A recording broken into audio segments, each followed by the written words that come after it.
कि एक रहेंगे तो मजबूत रहेंगे. पण मग माझा एक प्रश्न आहे, मी यापूर्वी सुद्धा माझ्या गटामध्ये हा प्रश्न तुम्हाला विचारला होता की जर का आता थेट अकबरुद्दीन ओवैसी पण नाही, म्हणजे असदुद्दीन ओवैसी तर बोलतात जनरली सेक्युलर लाइन्स पण आता अकबरुद्दीन ओवैसी हे म्हणत असतील तो आपके पार्टी का जो नाम है मजलिस इत्तेहादुल मुस्लिमीन, और ये सवाल मैंने आपसे पहले भी पूछा है, तर माझा आता प्रश्न आहे मग तुम्ही तुमच्या पक्षाचं नाव मजलिस इत्तेहादुल आलिमीन याने सबकी पार्टी क्यों नहीं रख देते?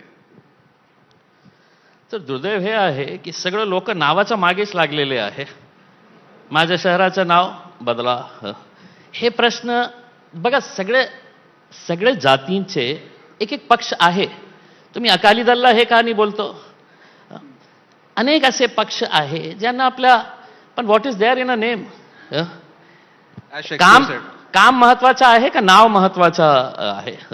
समजा मी नाव बदललं पक्षाचा, तर काही धोरण बदलणार आहे का, की पॉलिसीज बदलणार आहे का? जे आहे ते आहे.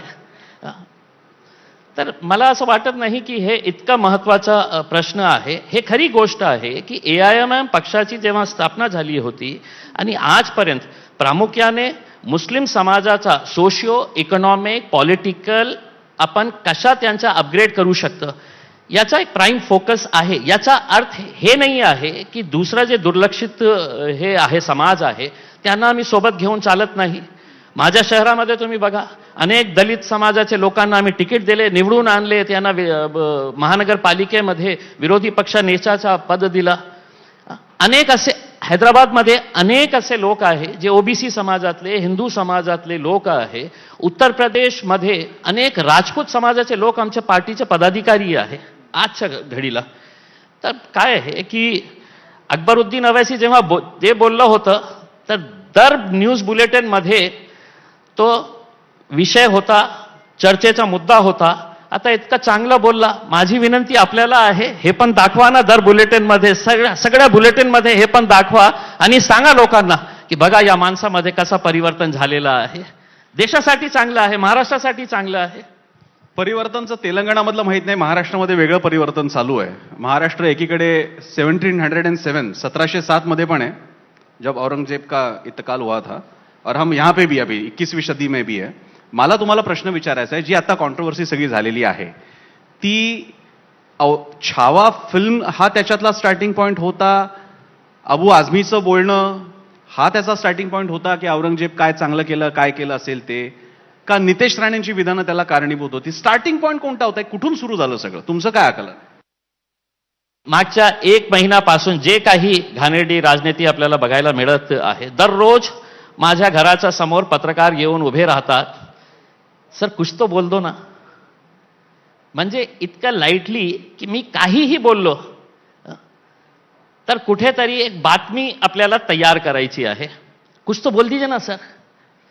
एक मोठा पत्रकार हिंदी चॅनलचा जे फक्त सेन्सेशनलाइज करते न्यूजला, ते माझ्या घराच्या समोर येऊन उभे राहिले अनेक तास की सर मैं दिल्ली से आया हूं और मुझे आपका इंटरव्यू लेना है. मी म्हटलं मी कुणालाही देत नाही, मी याच्या बाबतीत बोलणार नाही कारण माझ्यासाठी हे महत्त्वाचा मुद्दा नाही आहे.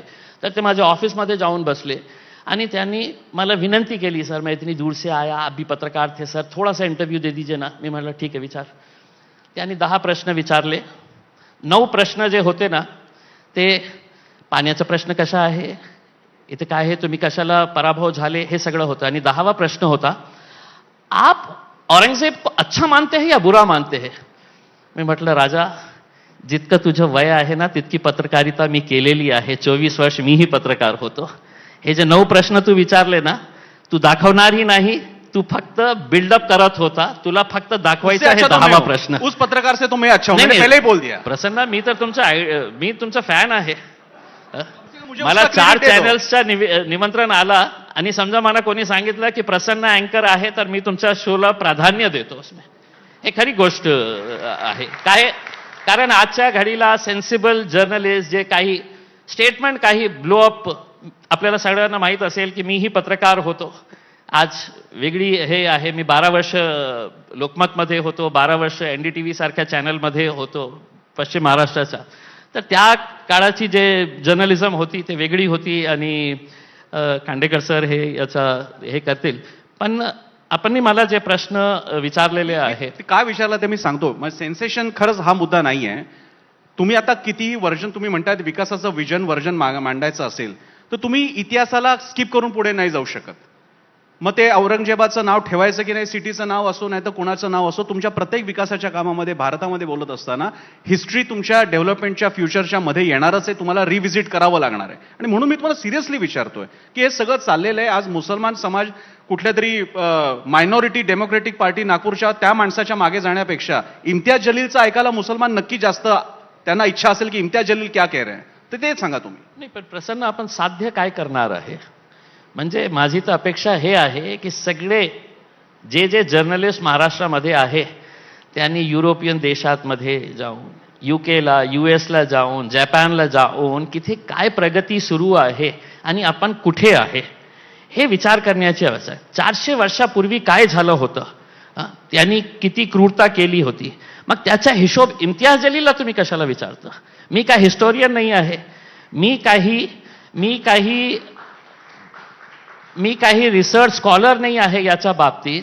पण तुम्ही जेव्हा मला प्रश्न विचारता तर मला या गोष्टीचा खेद वाटतं की तुम्ही मला या दृष्टीनं बघता की मी मुसलमानांचा नेता आहे. मी खासदार होतो, आमदार होतो, मी सगळ्यांचा आमदार होतो आणि सगळ्यांचा खासदार होता, एका विशिष्ट जातीचा लोकप्रतिनिधी नाही होता.